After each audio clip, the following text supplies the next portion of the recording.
aula. Hoje é a nossa aula 8, onde a gente vai tratar então de gases e também falar um pouco de termoquímica, né, que é o estudo dos calores das reações, né? Mais especificamente, a gente vai tratar da equação geral dos gases, para os gases ideais, né? Não vamos entrar em detalhes sobre gases reais, então vou falar aqui da equação geral dos gases ideais. Dentro de uma mistura de gases, vamos falar então de como eles se comportam, que é a lei de Dalton, das expressões parciais. Na termoquímica, então, vamos falar de calor de reação e calor de formação, incluindo então a lei de Hess, para a gente prever calores de reação, e algum comentário, né, alguns cálculos envolvendo calor de reação e estequiometria das reações. Tá? Tudo isso está lá na nossa referência principal, onde a parte de gases é o capítulo 6 e a parte de termoquímica é o capítulo 13. Essa mudança da ordem dos capítulos do livro eu fiz para ter um pouco mais de sentido na parte anterior, onde a gente falava de preparo de soluções, substância, matéria e tudo mais, então eu acabei mudando um pouco a ordem do livro, tá? Mesmo assim, então, a gente vai acompanhar o capítulo 6, onde eu aconselho vocês a darem uma olhada nos exercícios, e também o capítulo 13 agora, nessa aula, tá? São 2 capítulos curtos, então a gente não deve se alongar muito também nessa aula, ok? Vamos lá.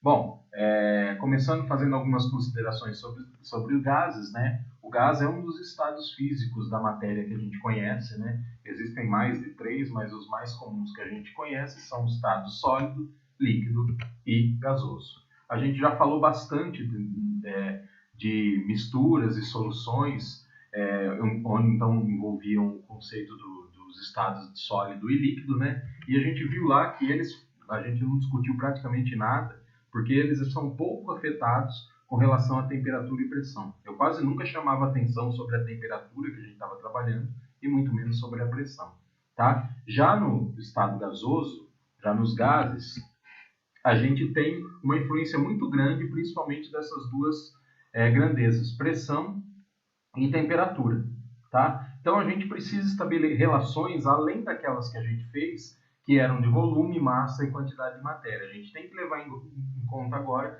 pressão e temperatura também, tá? Então a gente tem que estabelecer relações entre volume, pressão, temperatura e quantidade de matéria e massa estão ligadas intimamente, então a gente não precisa destacar aqui a massa, ok? Como é que a gente faz isso, né? A gente vai falar então sobre a equação geral dos gases, que é de conhecimento de todos vocês, mas a gente vai explorar um pouquinho mais nela, né?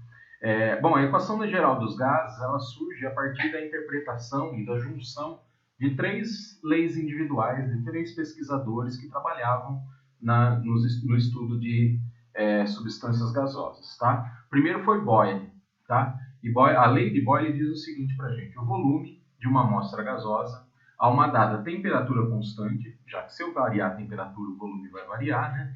Então, considerando a temperatura constante, o volume de uma amostra gasosa é inversamente proporcional à pressão, tá? Que ele exerce contra as paredes do frasco que contém, tá? Ou seja, quanto maior o volume, menor é a pressão exercida sobre esse frasco que contém o gás. Então, se eu aumento a pressão, eu diminuo o volume, eu faço uma contração de volume. Só para a gente ter uma ideia do que se trata. Gases são moléculas, assim como a gente tem nos líquidos e nos sólidos, mas que estão distantes uma das outras. Então, elas são passíveis de contração.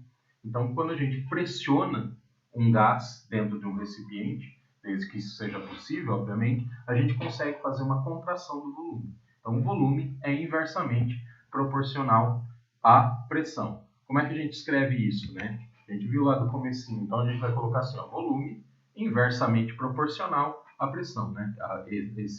O alfa aqui fala sobre a proporcionalidade entre as grandezas, volume e pressão, né? Então, nesse caso aqui, volume inversamente proporcional à pressão. Outra lei que a gente vai adotar aqui para chegar na equação geral dos gases é a lei de Charles, tá? A lei de Charles vai considerar a pressão constante, então, tá? E vai dizer o seguinte: o volume de uma amostra gasosa a uma dada pressão constante é diretamente proporcional, então aqui, ó, diretamente proporcional a sua temperatura termodinâmica. A sua temperatura, dá para a gente simplificar assim. Então, ou seja, volume proporcional à temperatura. Quando eu aumento a temperatura, aumento o volume, tá? Isso faz todo sentido. Se eu tenho um gás num recipiente e aqueço esse recipiente, as moléculas tendem a se expandir e ocupar um volume maior, tá? Então, volume proporcional à temperatura, tá? Vamos guardando as informações. Próxima lei, a lei do Avogadro, tá? Avogadro, o mesmo lá do número de entidades e tudo mais, tá? O que ela diz pra gente? O volume, tá?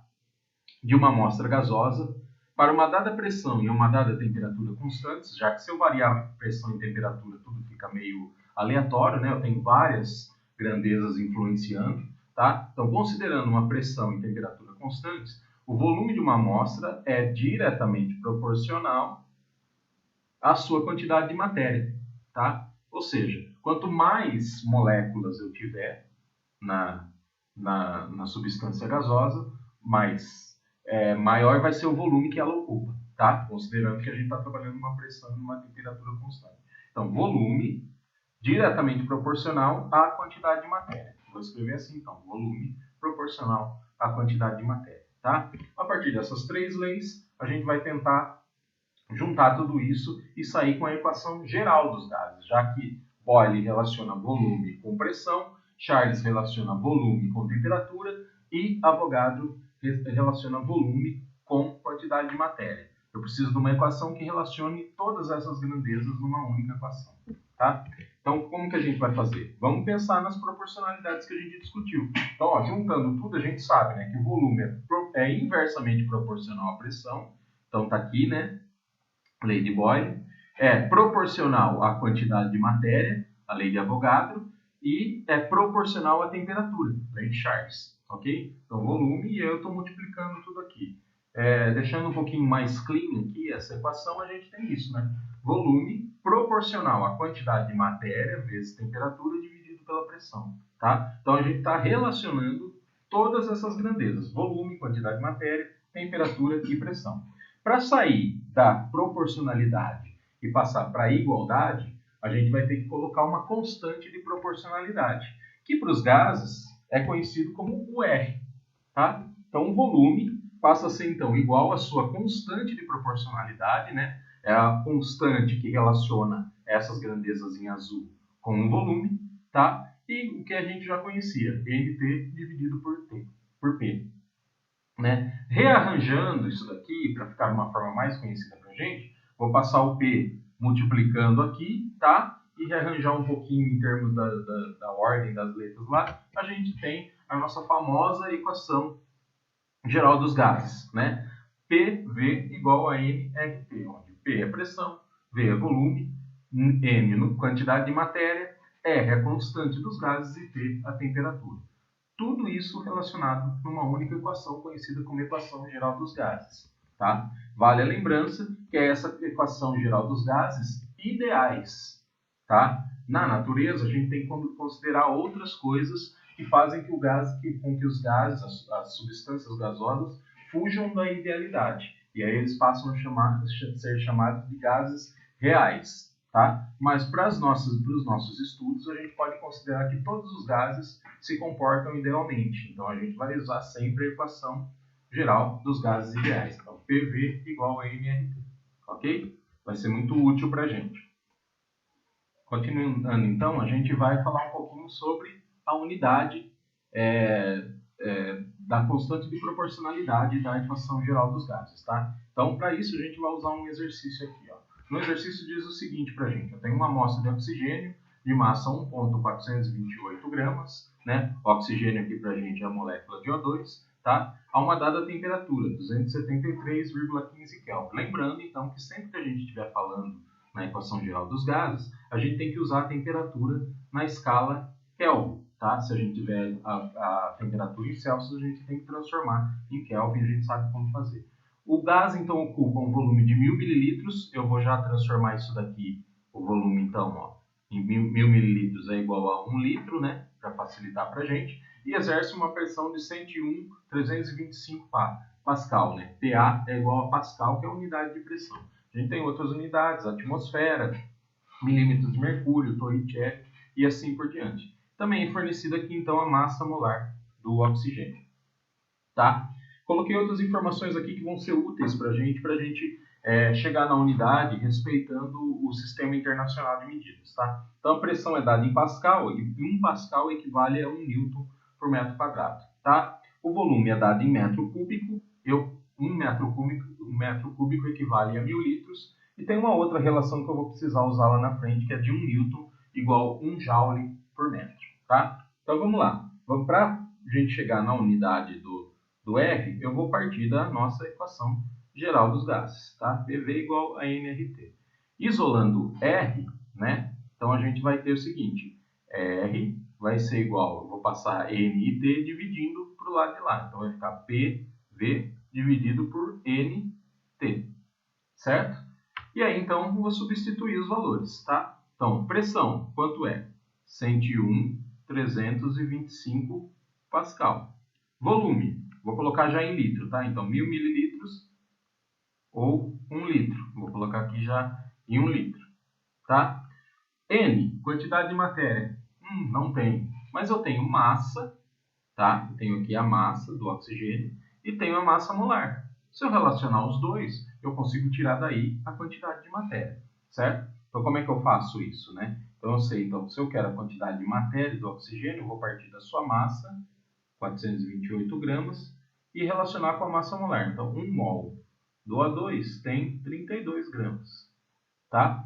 Fazendo essa continha aqui, ó, corto grama com grama, chego então na quantidade de matéria, que vai ser igual a, já fiz a continha ali na calculadora, 0,0446 mol de O2. Então, lá no lugar de N, nesse valor de N aqui, eu vou colocar o número de mols. Então, 0,0446 mol. Ok? Tudo é de O2, né? A pressão para o O2 e tudo mais. E, por fim, aqui, a temperatura, que é igual a 273,15 Kelvin. Certo? Beleza, fechou. Eu posso multiplicar aqui, né? 101.325 vezes 1, dividido por esse outro produto aqui, e chegar num valor de R. Mas numa unidade um pouco esquisita. Eu vou ter Pascal vezes litro, dividido por mol, vezes Kelvin. Tá? Vou tentar simplificar um pouco essa unidade usando essas relações que eu deixei aqui. Tá? Então, ó, a primeira coisa que eu vou mexer é com a unidade de pressão. Normalmente é ela que determina o valor de R. Tá? Depois eu vou colocar outros exemplos aqui, mas a gente vai ter que sempre pensar na unidade de pressão, ok? Então, ó, aqui que a gente tem aqui de informação, 1 Pascal equivale a 1 Newton por metro quadrado. Vou escrever isso aqui, então, ó, vou colocar Pascal embaixo, porque eu vou querer cortar com o de cima, tá? Então, isso aqui vai ser igual a 1 Newton, e vou deixar assim por enquanto, ó, por metro quadrado, tá? Uma divisão aqui em cima, certo? Já posso cortar Pascal com Pascal, ok? Bom, ó, se aparecer um metro quadrado aqui, ó, eu posso mexer com o volume e expressar o volume na forma de metro cúbico, tá? Para me ajudar com relação a esse metro quadrado, tá? Então, 1 litro aqui, ó, tá aparecendo, eu posso usar essa relação aqui, ó. Se eu quero cortar o litro, eu vou colocar o que tem a unidade em forma de litro lá embaixo. Então, para usar a mesma coisa que eu tenho ali, ó, 1000 litros equivale a 1 metro cúbico, certo? Posso cortar o litro com esse litro aqui, tá?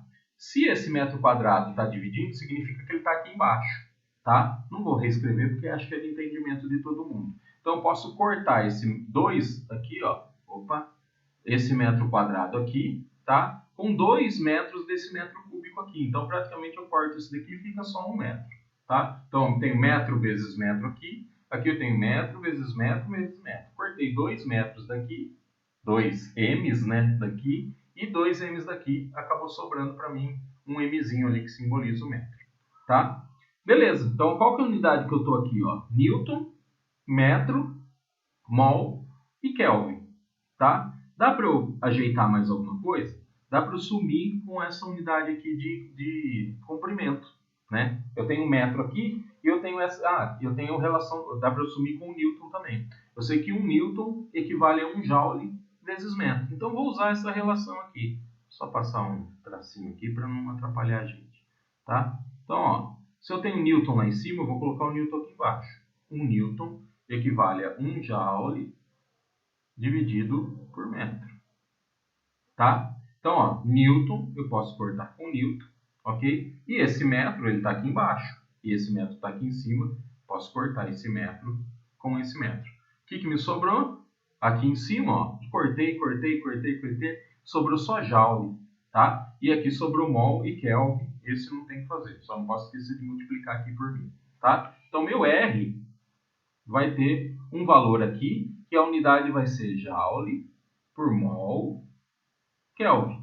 Isso é o mínimo que eu consigo fazer, tá? Não consigo mais simplificar essa unidade, essa é o mínimo que eu consigo, tá? Vamos fazer a conta aqui agora, então. Rapidinho, 101.325, tá? Esse número aqui, multiplicado aqui em cima, só multiplica por 1. Então, dá 101.325 mesmo. Então, vamos dividir agora por 0,0446, ok? Que é o valor aqui em mol. Dividimos também por 273,15. Ok?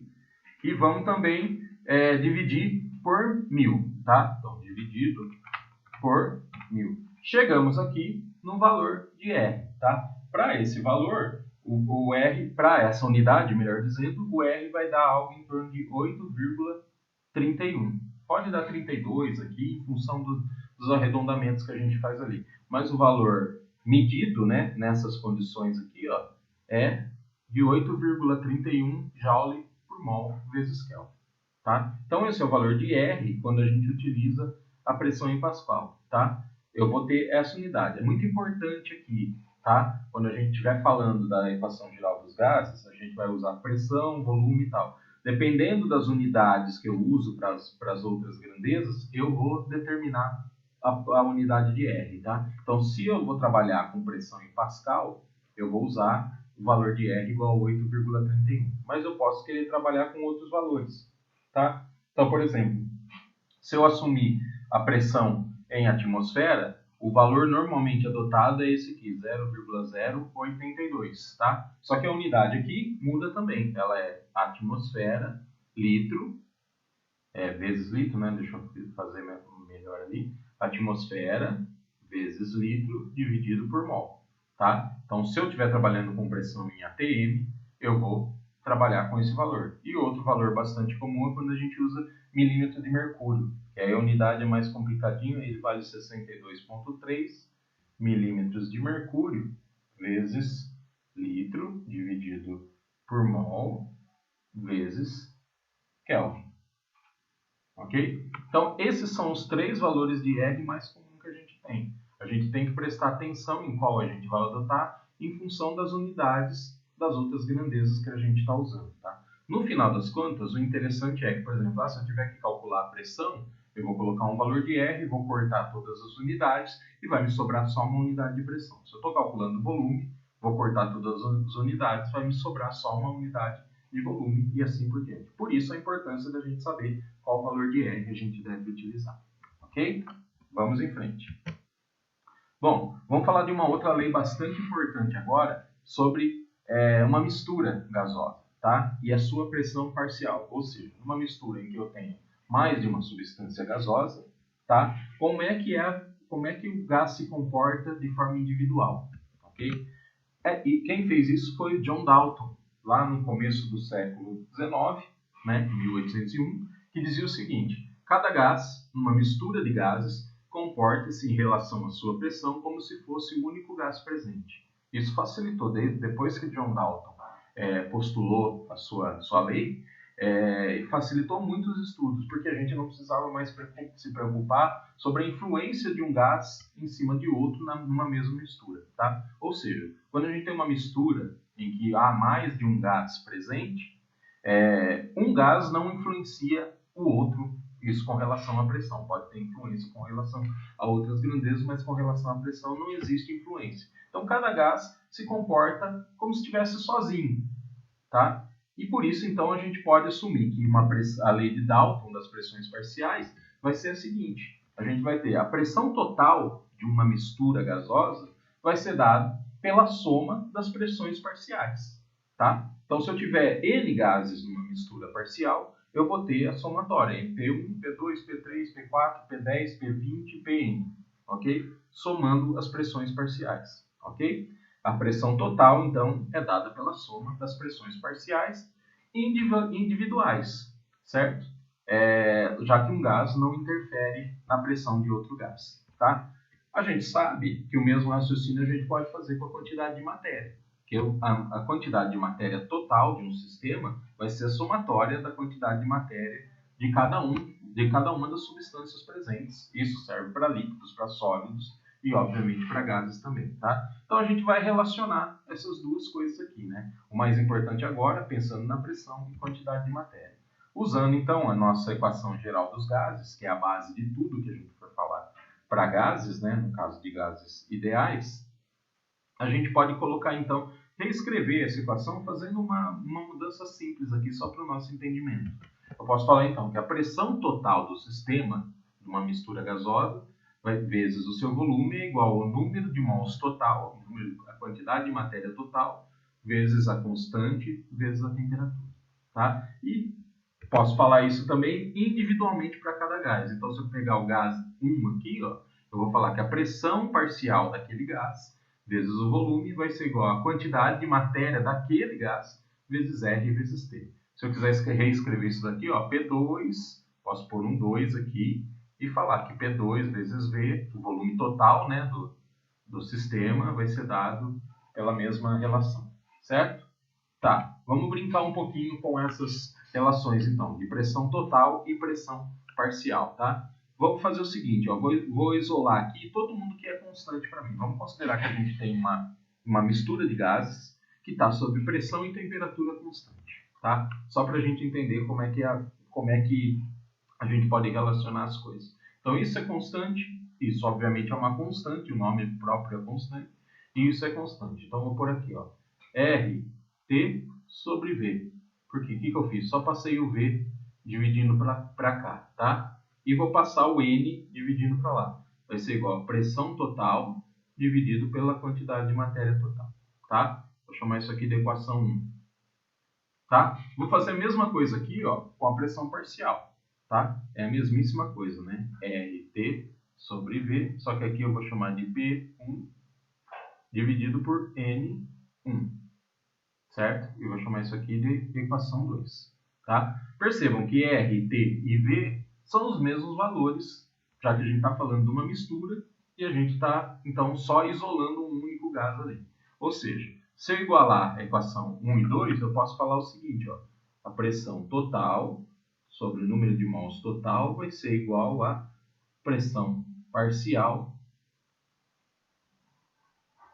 sobre o número de mols daquele gás, né? Obviamente, eu tenho que considerar mais as outras misturas aqui, mas só para o nosso entendimento, só para a gente chegar onde eu quero aqui, a gente vai considerar isso, considerando que a nossa mistura só tem um gás, tá?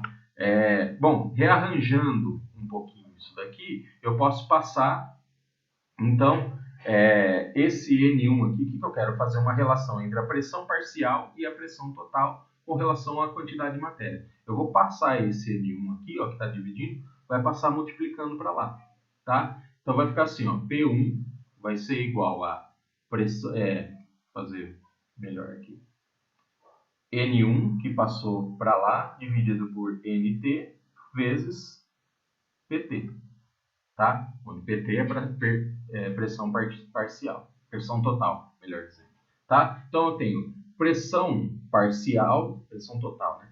Pressão parcial do gás relacionado com pressão total. E relacionado com quem? Com essa grandeza aqui, com essa relação aqui. Quem é essa grandeza? É o número de mols de uma dada substância na mistura gasosa dividido pelo número de mols total. Então é mols de uma substância por mols do material. Só que a gente já viu lá atrás, tá? Isso daqui a gente chama de fração molar, tá? Então, ó, se eu reescrever isso daqui, chamando isso daqui de fração molar, nossa fração molar tinha um símbolo X lá, né? Como eu estou falando para o gás 1, vou chamar isso aqui de X1. Então, eu posso falar o seguinte, ó, que a pressão exercida pelo gás 1 vai ser igual à sua fração molar vezes a pressão total. Certo? Se a mistura tiver mais de um gás, eu posso fazer que a pressão 2 vai ser igual à sua fração molar vezes a pressão total. Gás 3 igual a sua fração molar vezes a pressão total. Então, para eu saber a pressão parcial do gás, basta eu saber a pressão total, que normalmente é o que a gente mede. Isso daqui, ó, é o que a gente mede experimentalmente. Eu não consigo medir a pressão parcial, eu só consigo medir a pressão total. Mas eu posso saber a pressão parcial do gás desde que eu saiba a composição desse gás, né? Sabendo a composição, eu consigo tirar dali a fração molar. Ok? Vamos fazer um exercício para a gente entender melhor esse conceito. Ó. Bem facinho, ó, só para a gente fixar o conceito. O gás expelido na chaminé de uma indústria tem a seguinte composição em fração em mol, fração molar. Tá? Então, para 1 mol do gás, eu tenho 0,880 de CO2, certo? Mols de CO2, 0,022 mols de HCl, 0,093 mols de SO2 e 0,005 mols de H2S. Tá? Qual que é a pressão parcial de cada gás? Se a pressão total da mistura é de 760 milímetros de mercúrio. Tá? Bom, quais informações eu tenho aqui no exercício? Eu tenho a fração molar, ok? E eu tenho a pressão total do sistema, tá? Eu poderia ir lá na equação geral dos gases e pensar, então, qual é o volume ocupado por tudo isso, tal, e tentar aplicar a equação geral dos gases. Mas eu acabei de ver uma relação que me dá, que a pressão parcial, por exemplo, para o gás 1, vai ser igual à sua fração molar vezes a pressão total. Tenho isso e tenho isso, então é só aplicar, certo? Então, ó, aplicando para todos os gases, vamos fazer para um aqui, rapidinho. Então, para o CO2, tá? Vamos fazer aqui, para o CO2. A pressão do CO2 vai ser dada pela sua fração molar, que é 0,0880, né, usando os significativos aqui,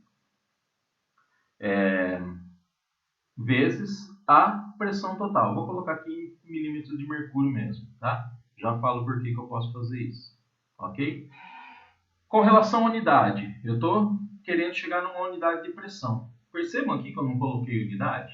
Por quê? Fração molar. Eu tenho, só destrinchando, vamos fazer aqui.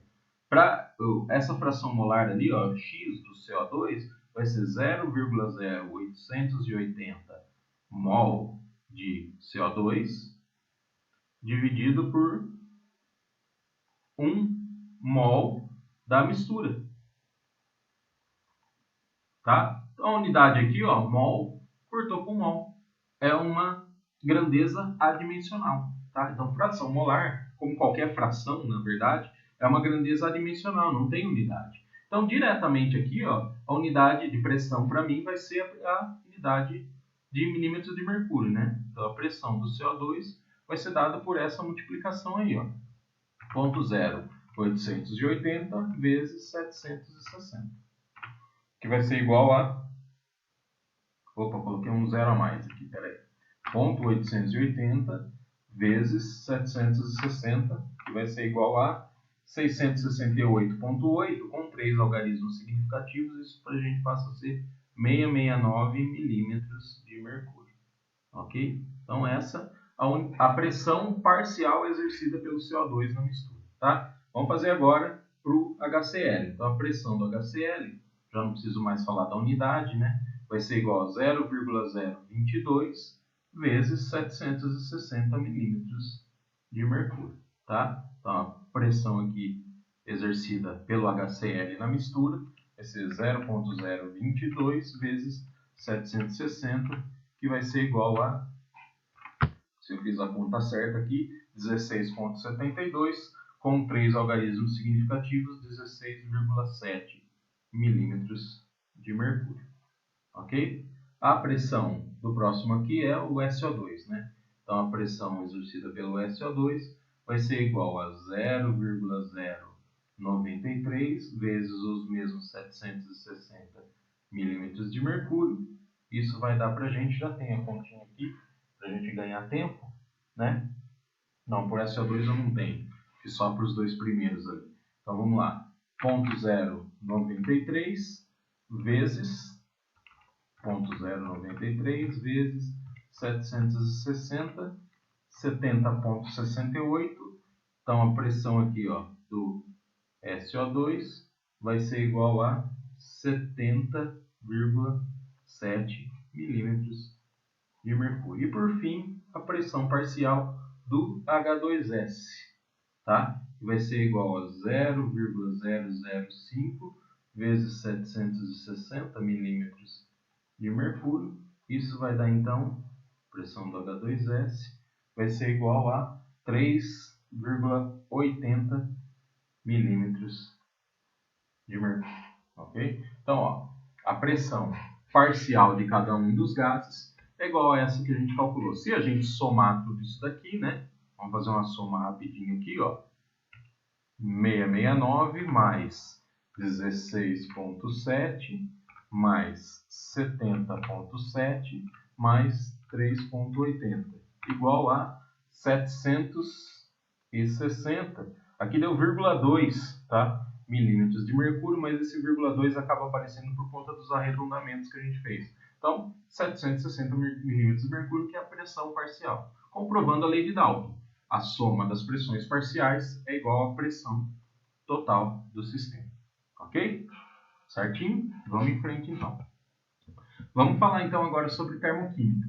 Ok? O que estuda a termoquímica, né? Ela estuda as variações de energia. Normalmente essa energia em reações químicas ela é traduzida em calor e luz. Por exemplo, a combustão é a mais comum, né? Se a gente queima alguma coisa, a gente consegue sentir o calor e ver o fogo, né? Ver a luz que o fogo está gerando para a gente, tá? Então, a gente vai estudar as variações de energia, normalmente na forma de calor e luz. Basicamente, a termoquímica vai se fixar em medir calor, luz é mais difícil de medir, tá?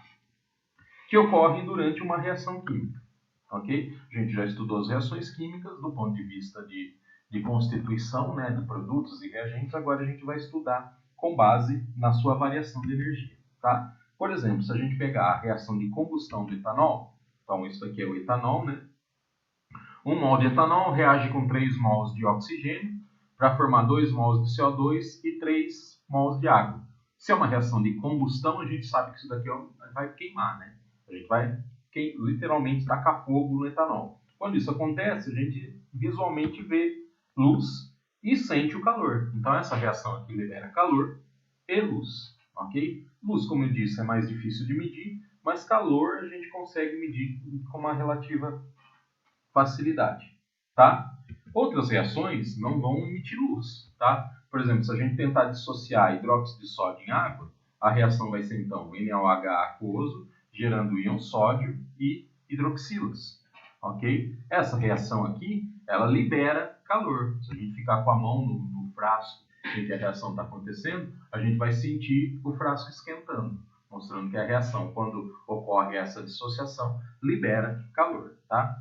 Por outro lado, se a gente dissociar o nitrato de potássio, esse carinha aqui, em água, então vou pegar o nitrato de potássio e vou dissociar em potássio, em íons K+, e íons nitrato, tá? Isso daqui absorve calor. A gente vai sentir o frasco ficar um pouquinho mais gelado. Às vezes é pouco perceptível, mas a gente consegue saber que essa reação aqui, então, absorve calor, certo?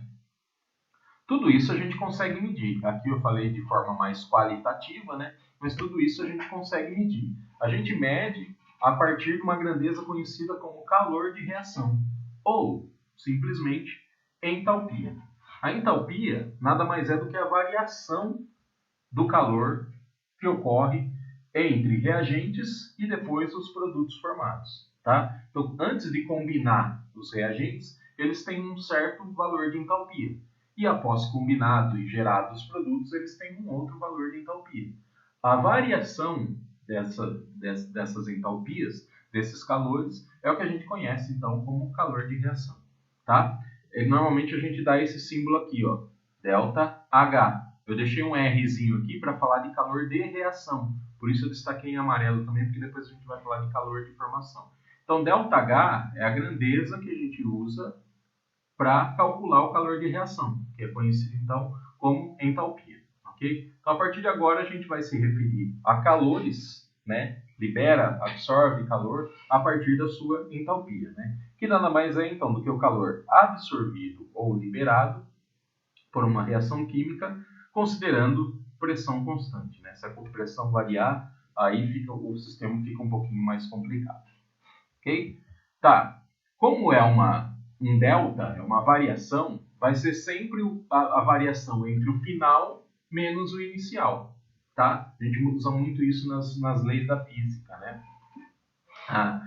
Velocidade final menos velocidade inicial, ou distância final menos distância inicial, tal. Aqui na química a gente também usa. Então, o ΔH para a gente, para a reação, vai ser dado pela entalpia dos produtos, que é o nosso final, né, da reação química, menos a entalpia dos reagentes. Então, é dado por uma variação. Sempre que a gente tiver uma variação, a gente usa um delta aqui. Então, no nosso caso, variação de entalpia é dada pela variação dos produtos menos a variação dos reagentes, ok? Ela pode ser de duas formas, representadas aqui por esses gráficos, tá? Então, esse gráfico aqui mostra para a gente, então, no eixo Y, os valores de entalpia, que é dado em joule, né, unidade de energia, e aqui o caminho da reação, como é que a reação se procede.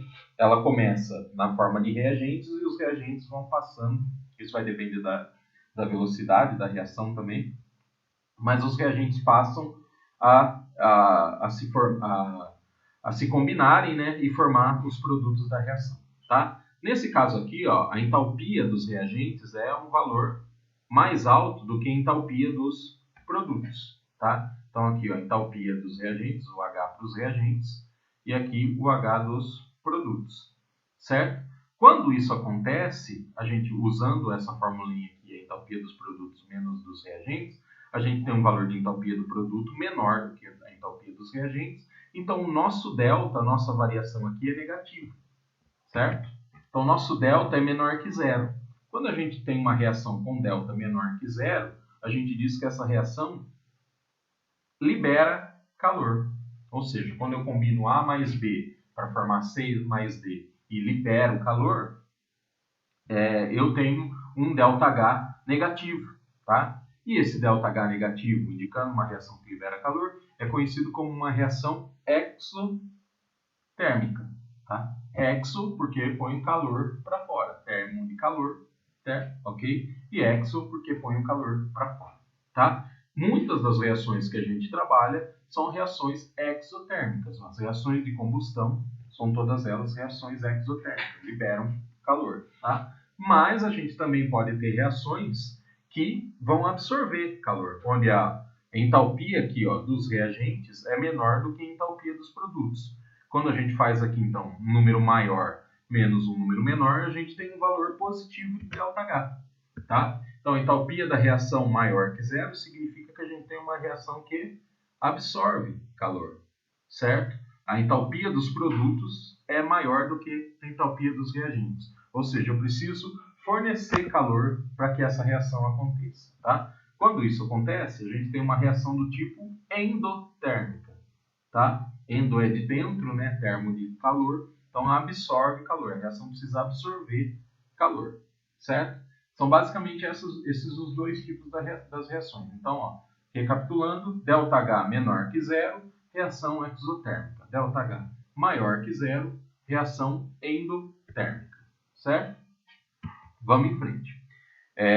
Usando ainda a relação então, de ΔH, a gente pode usar exemplos de reações. Por exemplo, a reação aqui do óxido de estanho mais carbono, aqui na forma de grafite, esse GR aqui é o grafite, daqui a pouquinho a gente vai falar um pouco mais sobre ele, dando estanho metálico mais CO aqui, o monóxido de carbono. Tá? Essa reação tem um ΔH de 360 kJ por mol. Tá? Vamos ver então particularidades aqui de quando a gente está falando de calor de reação. Tá? A unidade vai ser sempre então unidade de energia por quantidade de matéria, no caso aqui, ó, joule por mol.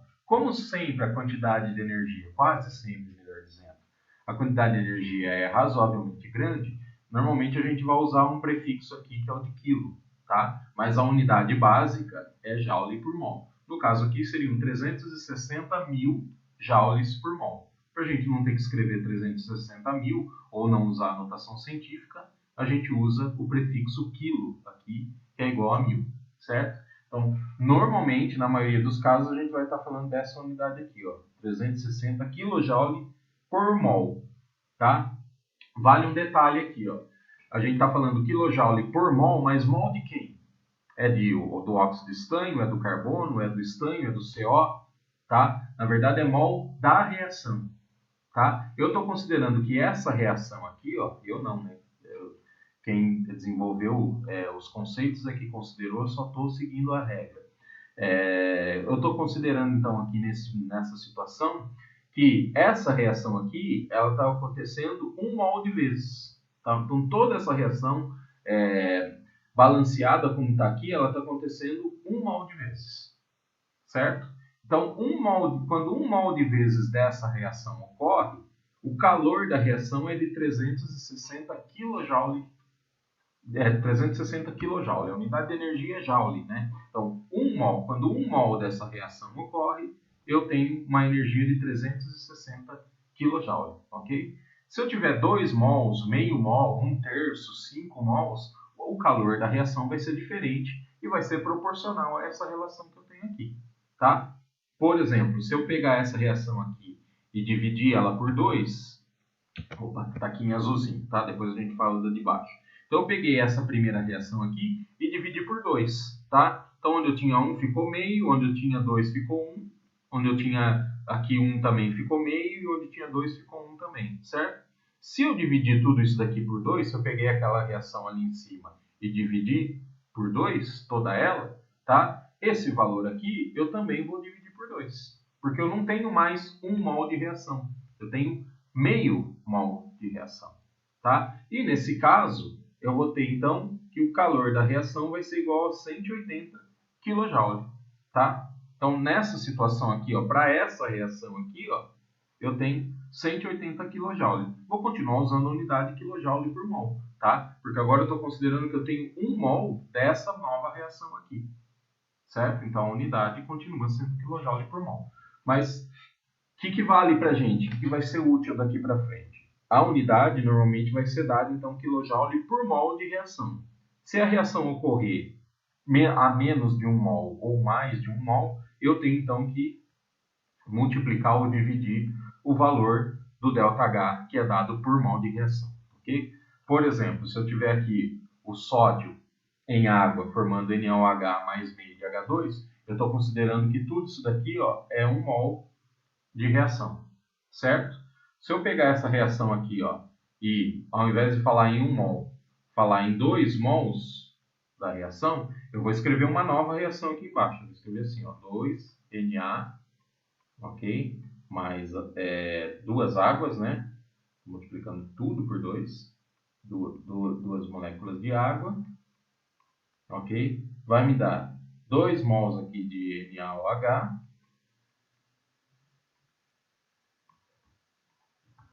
mais 2 vezes meio é igual a 1 H2, certo? E o ΔH aqui, agora, para essa reação, não vai ser mais de menos 140, vai ser de menos 140 vezes 2, ok? Então, isso aqui vai ser menos 280 kJ por mol, ok? Acabei, acho que, ficando em cima aqui, mas deu para entender. Vou fazer aqui, ΔH é igual a menos 280 kJ por mol, certo? Toda vez, então, que eu receber o valor tabelado, digamos assim, de uma reação, eu tenho que levar em consideração, então, que eu estou falando de 1 mol daquela reação, tá? Outro detalhezinho, né? Obviamente, a gente já falou no slide anterior, essa é uma reação, com um ΔH maior que 0. Então, uma reação endotérmica, tá? E essa daqui é uma reação com ΔH menor que 0, é uma reação exotérmica. Beleza? Vamos em frente. Vamos falar agora de calor de formação, tá? Na prática, não tem muita diferença de quando a gente fala com calor de reação, mas a gente vai tentar diferenciar os dois aqui. Por isso eu deixei pintadinho de verde aqui para a gente diferenciar do calor de reação. E tem um Fzinho aqui também para falar da entalpia de formação, tá? A definição de calor de formação, então, é a entalpia de uma reação química onde 1 mol de uma substância composta é obtido a partir das substâncias simples mais estáveis dos elementos que a compõem, certo? Então, ó, eu vou sempre partir da substância simples mais estável do elemento, tá? Vamos colocar um exemplo aqui, ó. Por exemplo, usando a reação lá do óxido de estanho reagindo com carbono grafítico, formando estanho mais CO. A gente viu lá que tem um ΔH para 1 mol da reação de 360 kJ, tá? Se a gente olhar para todas essas espécies aqui, a nossa regra lá continua valendo, né? O ΔH é dado pelo H dos produtos menos o H dos reagentes, ok? Como é que eu posso montar isso, né? Na verdade é o seguinte, o meu ΔH da reação, ao invés de eu colocar o H dos produtos e o H dos reagentes, certo? Eu posso escrever a partir do calor de formação de cada uma dessas espécies, tá? Então, basicamente aqui a gente está fazendo o que a gente tem ali em cima, né? Então, o ΔH da reação vai ser dado pelo ΔH de formação do estanho, mais 2 vezes o ΔH de formação do CO, que são os produtos, menos o ΔH de formação do óxido de estanho, mais 2 vezes o ΔH de formação do carbono, tá? Então, por que eu posso escrever assim? Porque normalmente, para substâncias simples, a gente tem algumas informações que são mais úteis para a gente, que já foram tabeladas, tá? Por convenção, por exemplo, a gente pode dizer o seguinte, ó, quando a gente tem a substância simples mais estável, o seu ΔH de formação é igual a zero. Ou seja, por estanho metálico, aqui, esse cara aqui, ó, eu não tenho nenhuma energia, ok? Para a formação dele, porque ela é o estanho na forma mais simples que pode existir, ok? Então, por convenção, o valor do seu ΔH de formação, o valor do calor de formação, quanto de calor foi liberado ou absorvido para a formação dessa espécie é igual a zero, tá? Sempre que eu tiver a substância mais simples, substância simples mais estável, melhor dizendo, o calor de formação vai ser igual a zero. Isso me ajuda bastante nesse cálculo aqui, tá? Por exemplo, por carbono grafite, isso também é igual a zero. Por isso que era importante falar do grafite aqui, por isso que eu estou chamando a atenção. O carbono tem outras formas alotrópicas, por exemplo, o diamante, mas não é a substância mais estável, tá? Do carbono. A substância mais estável do carbono é o grafite. Então, o grafite tem um ΔH de formação igual a zero. Já o diamante vai ter um ΔH de formação diferente de zero, tá? E no caso do oxigênio, o O2 aqui, a molécula O2, também é a forma mais simples que o oxigênio pode aparecer na natureza. Então, também tem ΔH de formação igual a zero, tá? Então, ó, se eu olhar aqui para o que eu tinha ali em cima, né? Então, a ΔH de formação do estanho igual a zero. Então, isso daqui é zero, tá? ΔH de formação do carbono igual a zero. Cadê? Está aqui. Isso aqui também é zero. E ΔH de formação do O2 também é igual a zero. Cadê? Aqui não tem O2. E por que eu coloquei esse O2 aqui, então? Mas, enfim, eu cortei esse e cortei esse, ok? Fiquei com ΔH de formação do CO e ΔH de formação do SNO2. Essas não são as substâncias simples mais estáveis, até porque elas têm mais de um elemento, tá? Mas eu posso representá-las a partir de reações entre as substâncias simples mais estáveis dos elementos que a compõem. Por exemplo, do CO, eu posso representar como uma reação entre o carbono grafite, que é a forma mais estável do carbono, mais o O2, que é a forma mais estável do oxigênio, tá? Então, 1 mol de carbono reage com meio mol de O2 para formar CO. E essa reação aqui, eu tenho o valor do seu ΔH de formação. Está aqui, tá? ΔH de formação dessa reação é menos 110 kJ por mol, tá? Para o SNO2, eu posso fazer a mesma coisa. Posso partir, então, do estanho metálico, reagir ele com um oxigênio, a molécula 2, e formar o SNO2. E eu também tenho ΔH de formação igual a menos 580 kJ por mol, ok? Então agora, ó, eu tinha isso daqui igual a zero, tinha aquele lá igual a zero. A partir dessas reações aqui, ó, eu consigo saber também o ΔH de formação de cada um dos outros. Qual que é o ΔH de formação aqui, ó, do CO? Menos 110. Tem um 2 aqui, ó, então lá eu vou pôr 2 vezes menos 110. Ok?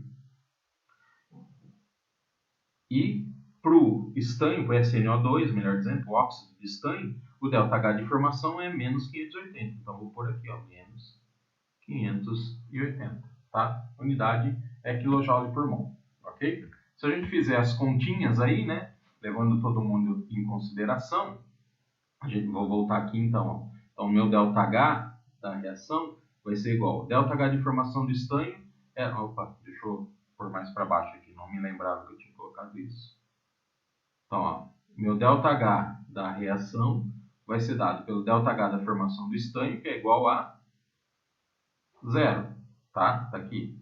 Mais 2 vezes o ΔH da formação do CO, que é menos 110.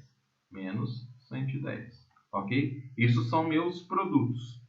Menos o ΔH, o H dos reagentes, que vai ser dado pelo ΔH de formação do óxido de estanho, que é menos 580, ok? Mais o ΔH de formação do carbono, que é zero, tá? Isso daqui é zero, tá? Resolvendo tudo isso daqui, ó, o ΔH da reação vai ser 2 vezes menos 110, menos 220, menos com menos aqui dá mais 580, ok? Isso aqui vai ser igual a 360 kJ por mol, que é o valor que a gente tem aqui em cima, né? Então, ó, a partir das entalpias de formação das substâncias mais simples ou da reação das substâncias mais simples de cada elemento para formar moléculas também relativamente simples, então a partir da entalpia de formação, a partir do calor de formação, eu consegui chegar no calor da reação, tá? Normalmente, a gente tem esses valores aqui em tabelas, tá? Então vai ficar mais fácil da gente conhecer quando a gente tiver, principalmente quando for molécula simples. E para o elemento, para a substância mais estável e mais simples de cada elemento, por convenção a gente tem então o calor de formação igual a zero. Ok? Vamos em frente. Por exemplo, vamos fazer então algo parecido aqui para reação de combustão do etanol. Usar essa nossa reação modelo aqui, tá? Bom, eu vou fazer a combustão do etanol, mas eu vou tentar partir de reações que sejam mais simples, tá? Então, primeiro eu vou escrever aqui, ó, ΔH da reação vai ser então dado por 2 vezes o ΔH de formação do CO2, tá? Mais 3 vezes o ΔH de formação da água, tá? Menos, então, isso daqui tudo entre colchetes, né? Porque tudo isso daqui é produto. E agora, menos o ΔH de formação do próprio etanol, mais 3 vezes o ΔH de formação do O2. Esse aqui, ó, eu já sei que é zero. O O2 é a substância mais estável que o oxigênio pode aparecer na natureza. Todos os outros eu não posso atribuir igual a zero. Mas, como eu disse para vocês, a gente tem uma tabela. Essa daqui eu recortei de um jeito meio esquisito, mas que vai servir para a gente, é do próprio livro que a gente está seguindo, tá? Então, a tabela 13.1, lá do livro de Cálculos Básicos de Química, né, no capítulo 13, vai falar da entalpia de formação de algumas espécies, tá? Então, tem aqui, eu cortei só a primeira coluna, ela está um pouquinho maior no livro. Se a gente pegar o apêndice de livros de Química Geral ou de Fisicoquímica, a gente vai ter uma tabela ainda mais completa, tá? Então, aqui agora é só substituir os valores, ó. Então, ΔH para essa reação vai ser dado por 2 vezes o ΔH de formação do CO2. Vamos lá na nossa tabela, ó. CO2 está aqui, ó, menos 394. Então, é 2 vezes menos 394, ok? Mais 3 vezes o ΔH de formação da água, tá? A água aparece 2 vezes, por isso que ficou esse recorte esquisito. Ela aparece como gás e aparece como líquido. Aqui na nossa reação, a água está no estado líquido, ok? Então o valor que a gente tem que usar é menos 286. 3 vezes aqui, então, menos 286, ok? Fechou aqui, fechou o colchete, um sinalzinho de menos aqui, ok? Vamos falar agora da entalpia de formação dos reagentes. O etanol. Quanto vale a entalpia de formação do etanol? Está aqui, ó. Etanol menos 278. É um mol só, né? Então, menos 278. E aqui, entalpia de formação do O2. Ó, só para a gente ver, ó, tá aqui O2, 0. Tá? Então, não preciso pôr nada ali. Tá? Resolvendo essa continha aqui, ó, eu já tinha feito, deixa eu olhar aqui nas minhas anotações, a gente vai chegar em 1.368 kJ por mol. Ok? Ou seja, para a gente fazer a combustão do etanol, a gente vai partindo dos calores de formação de produtos e reagentes da reação de combustão do etanol, a gente chega então numa entalpia de reação de 1.368 kJ, ok? Kilojoule por mol, melhor dizendo, para um mol de reação, certo? Vamos em frente? Vamos falar um pouquinho agora de cálculos estequiométricos envolvendo os calores de reação, tá? Por que a gente tem que falar sobre cálculos estequiométricos de novo, né? A gente está falando sempre em mol de reação, tá? Mas normalmente quando a gente vai para o laboratório, a gente não consegue medir mol, não tem um instrumento no laboratório que consegue medir quantidade de matéria. Então normalmente a gente vai trabalhar principalmente com massa, tá? Então, é interessante saber quanto que uma massa de um determinado reagente vai liberar de energia quando ele reagir com A, com B, com C. Tá? Por exemplo, qual a quantidade de calor liberada quando 5 kg de etanol são consumidos numa reação de combustão? Tá? Então a gente tem a nossa reação de combustão. Um detalhezinho que ficou lá faltando, né? Isso daqui, esse valor aqui é negativo. Tá? Eu acabei colocando os valores, né, e não considerei. Então, voltando lá para o nosso exercício, desculpem aí, o valor é negativo, né? Isso daqui é um ΔH menor que zero, que é uma reação exotérmica, tá? Desculpem aí a falha. Voltando aqui então, né? Então, a gente tem a nossa reação aqui de combustão do etanol, que tem um ΔH para 1 mol da reação de menos 1.368 kJ, ok? Eu quero, tá, beleza, isso vale para 1 mol de reação, tá? Eu quero saber quando eu tiver numa reação que está sendo completa, cujo o reagente limitante seja o próprio etanol, quando eu tiver 5 kg de etanol, quanto que vai ter de energia liberada, consumida, absorvida, ou seja lá o que for, ok? Então, ó, a primeira informação que eu tenho que ter é o seguinte, essa daqui, ó, isso aqui é 1 mol de reação, certo? Então, tudo que eu estou falando aqui, ó, é igual a 1, tá? E se eu levar em consideração reação e quantidade de matéria de etanol, eu vou chegar numa conclusão de que 1 mol de etanol é equivalente a 1 mol de reação, ou o contrário, que deveria ser mais coerente, né? 1 mol de reação equivale a queimar 1 mol de etanol, certo? Então, essa relação aqui é interessante para a gente, preciso guardar essa informação. Sempre que eu tiver que calcular, eu tenho que partir desse entendimento. Tá? Se eu quero saber a partir de 5 kg de etanol, eu tenho que saber 1 mol de etanol para quantos mols de reação eu tenho. Tá? Se eu tivesse interessado, por exemplo, em mols de oxigênio, eu ia falar que 3 mols de oxigênio equivale a 1 mol de reação. Tá?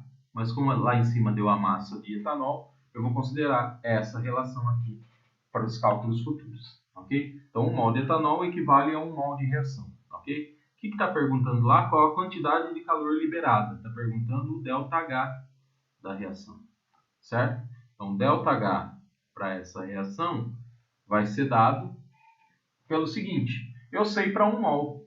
Eu preciso saber para 5 kg de etanol. Não tenho relação direta aqui. Mas eu consigo facilmente transformar 5 kg de etanol e relacionar com mol, certo? Vamos fazer aqui por análise dimensional, ok? Então, eu tenho aqui, ó, 5 kg do etanol, vou deixar assim, ó, ETOH, tá?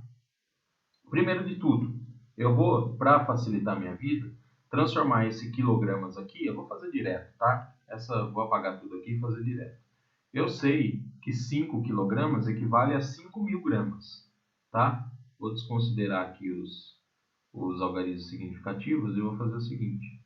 Eu tenho, então, 5.000 gramas de etanol. Por que eu fiz isso? Porque eu sei que eu vou ter que relacionar massa de etanol com mol. Mol aqui, certo? E quem relaciona massa com mol é a massa molar, cuja unidade é grama por mol. Grama por mol e não quilograma, certo? Então eu já coloquei aqui em grama para ficar mais fácil, tá? Como é que eu transformo então massa de etanol em mol de etanol? Vou falar assim, ó, 1 mol de etanol pesa quantos gramas? Não coloquei aqui, mas vamos lá. Ó. C2H5OH. 2 carbonos, 12 cada um dá 24. 6 hidrogênio, 6. Mais 16 do oxigênio. 24 mais 6, 30, mais 16, 46. Então, 1 mol de etanol pesa 46 gramas. De quem? De etanol, obviamente.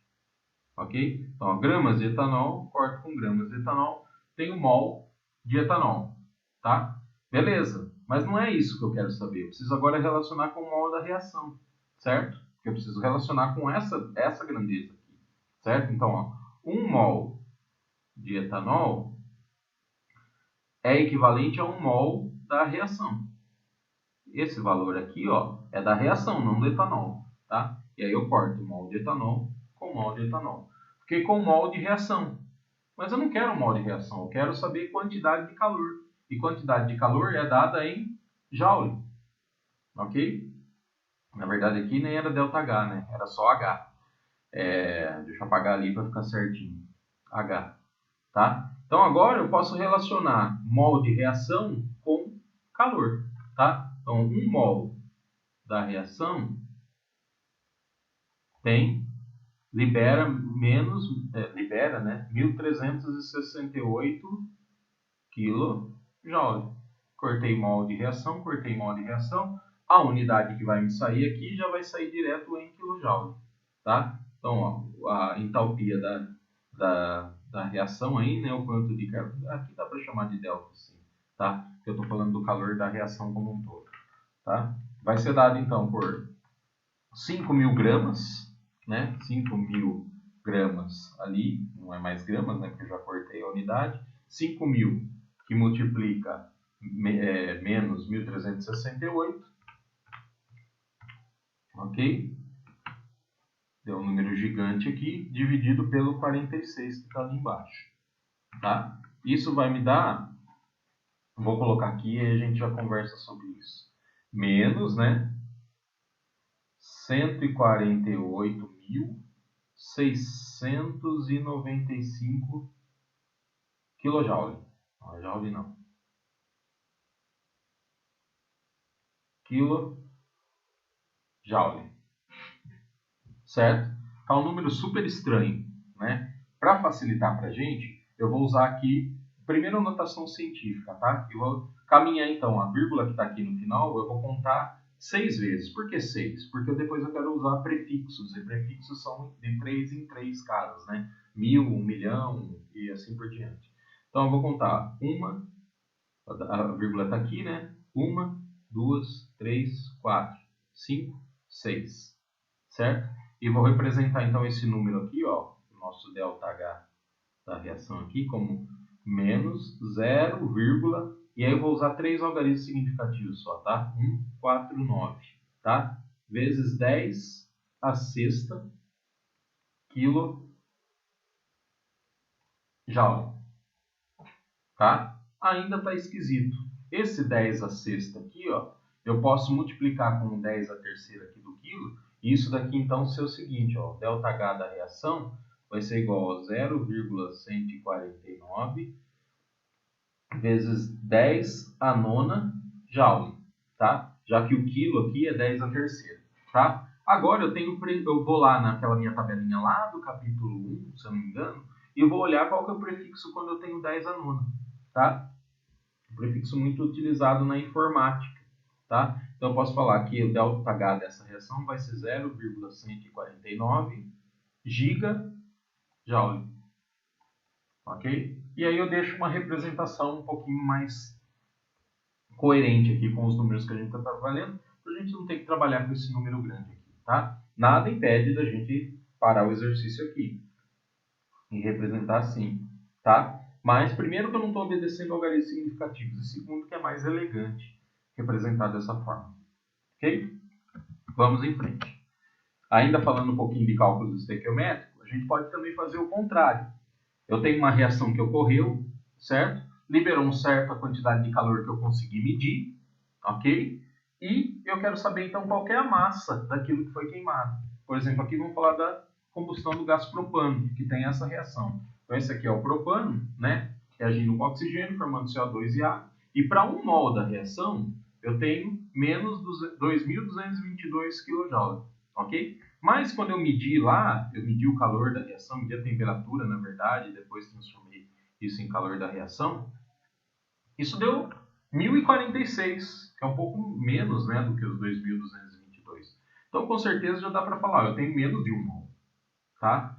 Qual que é a quantidade que eu tenho, então, né? Eu não estou perguntando em mol, mas eu estou perguntando em massa, tá? Mas eu poderia perguntar também quantos mols de gás propano devem ser queimados para liberar esse calor, tá? Aqui eu estou falando que está sendo liberado, então já estou assumindo que aqui o ΔH é negativo, tá? Obviamente porque é uma reação de combustão, tá? Mas vamos em frente, então. Qual a massa de gás propano que deve ser queimada para que o calor seja liberado, para que essa quantidade de calor seja liberada? Vamos direto para o que interessa, tá? Primeiro, vamos só fazer aquela consideração. Não sei se eu deixei aqui. Sim, 1 mol de propano equivale a 1 mol de reação, tá? Se eu considerar que tudo isso daqui é 1 mol, né? 1 mol da reação. Então, 1 mol de propano equivale a 1 mol de reação. Essa informação é importante para a gente. Se eu quero calcular a massa do propano, ok? Vou partir ali da quantidade de calor, 1.046 kJ, tá? Quem que eu posso relacionar com isso? O ΔH aqui da reação, tá? E eu vou usar a unidade ali, então. Ó. Eu sei que 1 mol da reação libera 2.222 kJ. Atenção a uma coisinha aqui, né? Como eu estou falando liberar, então eu não precisei colocar o sinal de menos aqui, tá? O sinal de menos ou de mais, no caso do ΔH, só vai indicar se a gente está liberando ou absorvendo. A gente já sabe que o resultado final é em função de uma reação que liberou calor. Então eu posso trabalhar em módulo, tá? Não me preocupar muito com o sinal. Então aqui eu cortei kJ com kJ, fiquei com 1 mol de reação. Não me resolve. Agora eu tenho uma relação aqui, ó, que pode me levar a relacionar diretamente com o propano. Eu sei que 1 mol da reação é equivalente a 1 mol do propano, C3H8. Vou escrever direitinho aqui. C3H8, ok? Cortei mol de reação com mol de reação, tá? Agora eu tenho mol de propano, tá? Mas eu estou perguntando a massa de propano.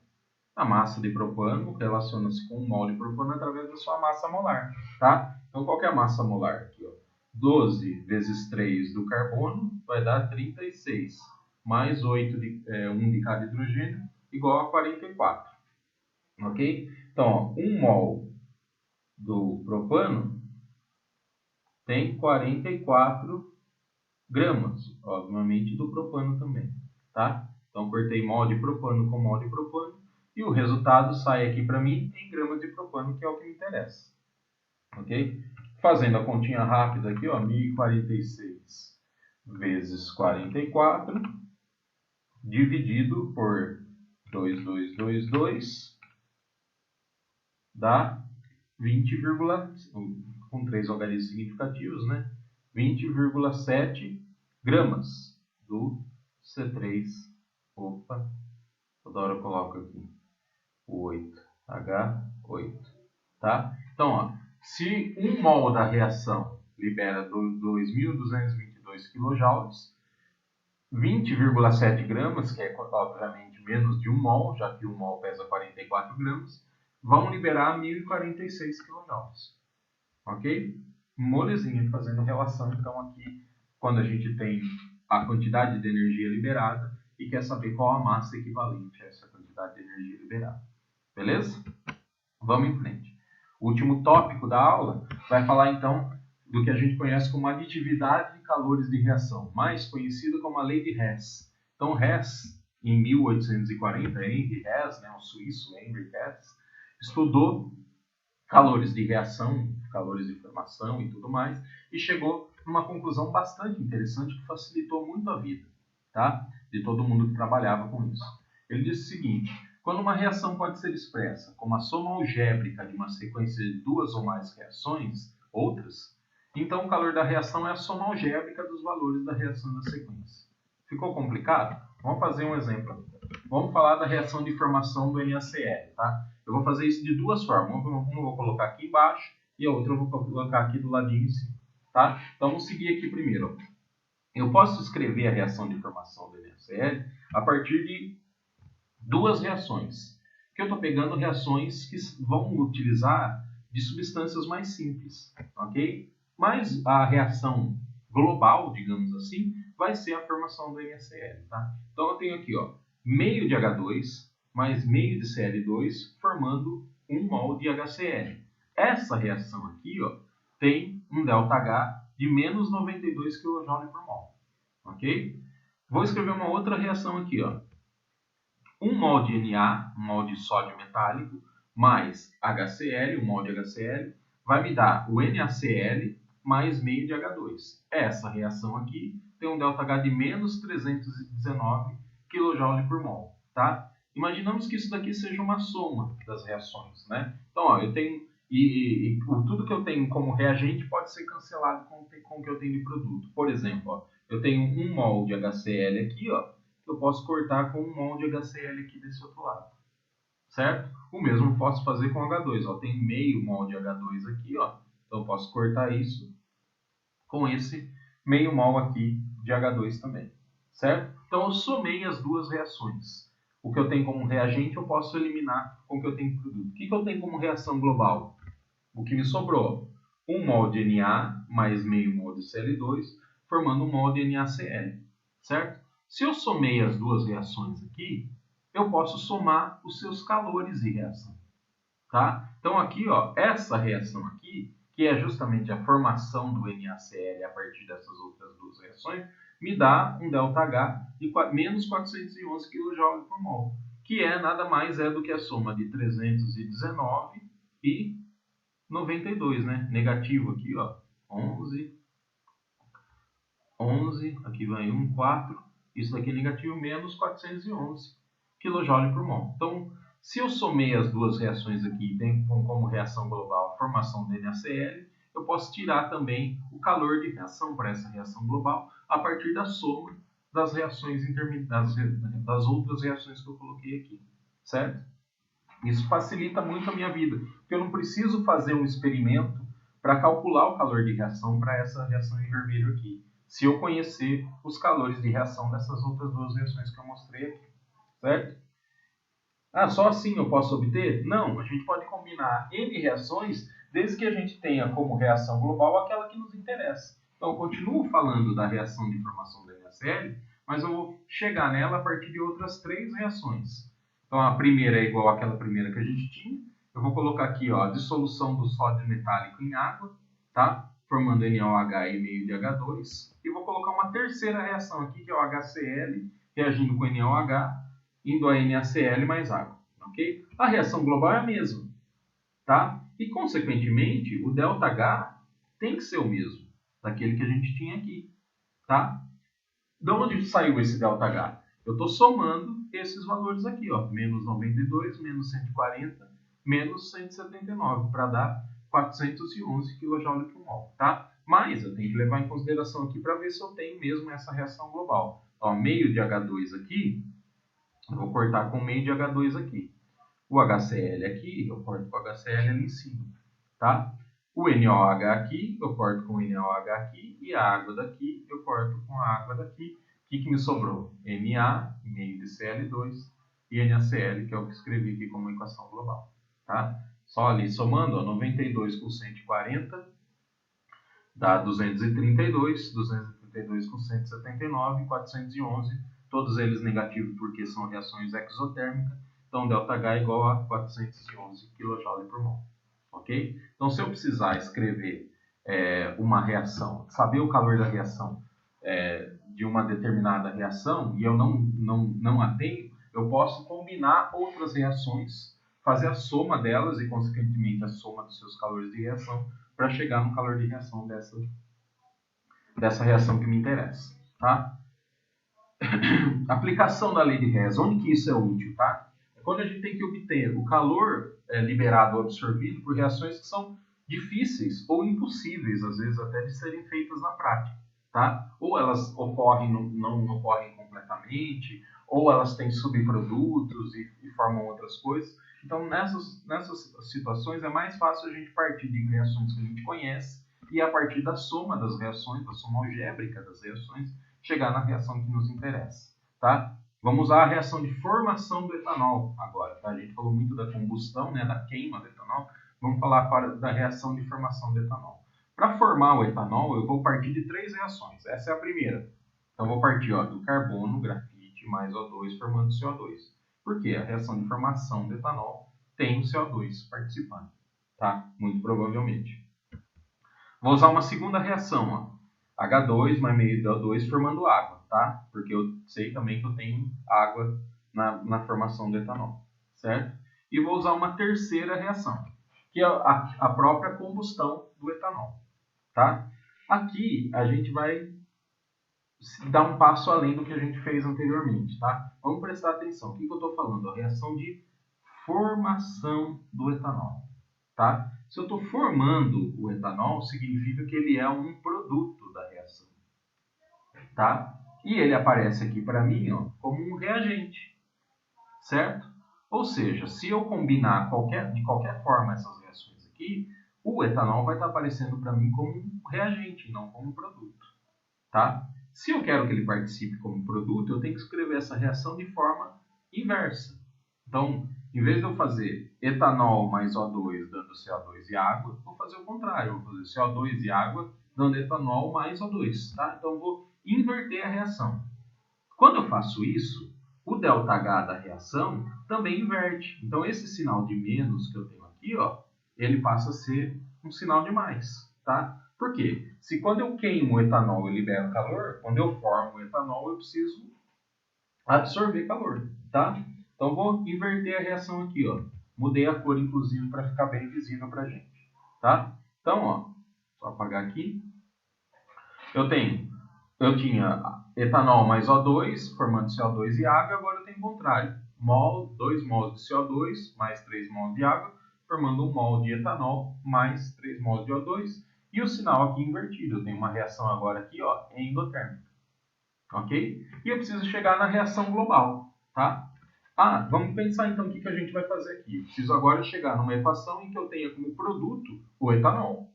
Se eu quero formar etanol, o único produto que eu tenho que ter da reação é etanol, tá? Vamos tentar chegar nisso então.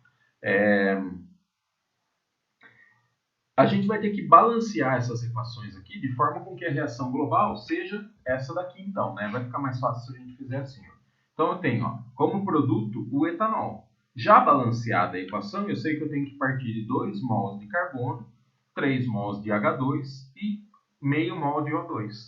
Percebam que aqui são todas substâncias simples e as mais estáveis de cada um dos elementos que compõem o etanol, tá? Então sempre que eu conseguir escrever assim, é sempre muito mais fácil, tá? Então eu tenho aqui 2 mols de carbono grafite, 3 mols de H2, meio mol de O2. Lá em cima eu tenho muito mais do que isso, tá? Então eu preciso balancear a equação, tá? Vamos partir do carbono. Então, eu sei que na equação global eu tenho 2 mols de carbono, tá? Aqui o carbono aparece para mim na primeira reação.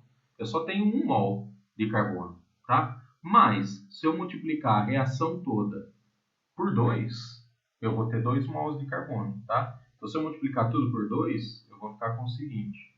Vamos tentar escrever aqui, 2 mols de carbono, 2 mols de O2, 2 mols de CO2, ok? Beleza. Por que eu estou fazendo isso? Porque lá nos produtos, ou melhor, lá nos reagentes eu preciso ter 2 mols de carbono, ok? Quando eu faço isso daqui, eu não tenho mais 1 mol de reação, eu tenho 2 mols de reação. Então, esse ΔH aqui, eu também tenho que multiplicar por 2. Tá? Então, esse menos 394 aqui, Ele não é mais menos 394, é menos 394 vezes 2. É igual a 788, menos 788 kJ por mol. Tá? Porque eu multipliquei toda a reação por 2. Certo? Beleza. Eu preciso, vamos olhar para o hidrogênio agora. Eu preciso ter 3 mols de hidrogênio. Onde aparece o hidrogênio para mim? Entre produtos e reagentes aqui, ele só aparece aqui, ó. Só que então eu preciso multiplicar essa equação aqui, ó, por 3, certo? Para que lá na reação global ele apareça também. Então vou pôr 3 aqui, 3 vezes 2 aqui, ó, 3 vezes meio, melhor dizendo, vai ser igual a 3 meios, né? Então vai ficar assim, ó, 3 meios. E aqui também vai aparecer um 3. Quando eu fiz isso, esse valor aqui, eu também multipliquei por 3. Então, menos 286 vezes 3 vai ser igual a 858. Menos 858 kJ por mol. Ok? E lá na reação final, né, vou olhar para o oxigênio, né? Eu tenho que ter meio de oxigênio aqui. Agora está meio bagunçado, né? Eu tenho oxigênio aqui, tenho oxigênio aqui. Então vamos ver o que a gente consegue cortar. Ó. Então, ó, 2 carbono, tá aqui, vai aparecer aqui. 3 hidrogênio, tá aqui, vai aparecer aqui, tá? Vamos balancear os oxigênios. Eu tenho 3 meios de oxigênio aqui, mais 2 oxigênios aqui, tá? Somando tudo, né? 3 meios é igual a 1,5. 3 dividido por 2 é 1,5. Então, tem 2 aqui mais 1,5 aqui, eu tenho 3,5, tá? Então, ó, se eu cortar todo esse oxigênio, 2 oxigênios daqui, e cortar mais alguma coisa daqui, eu posso eliminar com mais 3 daqui. Então, se eu tinha 3,5 desse lado e tinha 3 desse lado, eu fiquei aqui com meio oxigênio, tá?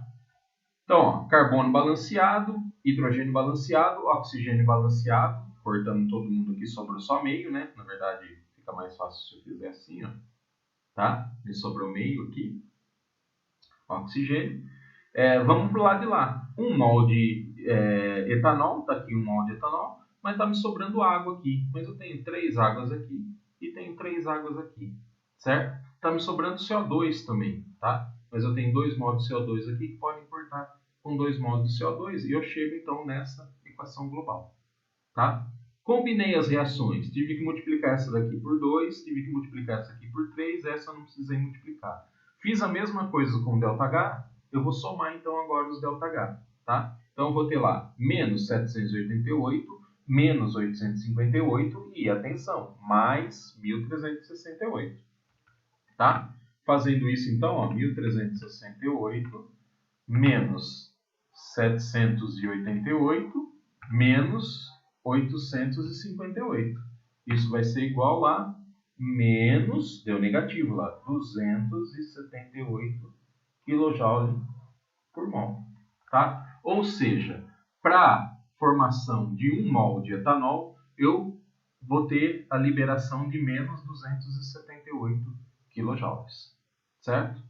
Fiz isso a partir de outras 3 reações que são mais fáceis para mim, tá? 2 delas a partir de elementos simples e estáveis e a outra a reação de combustão do próprio etanol. Cheguei na equação de formação do etanol e a partir então de toda essa relação que a gente fez, soma algébrica das equações químicas e dos seus calores de reação, eu chego então no calor de reação para formação do etanol. Ok? Com isso, finalizamos nossa aula. Varremos aqui algumas particularidades de gases e um resumo bem pequeno da parte de termoquímica, principalmente relacionado a calores de formação e calores de reação. Tá? E então a gente termina aqui a aula de hoje. E é isso. Valeu, pessoal.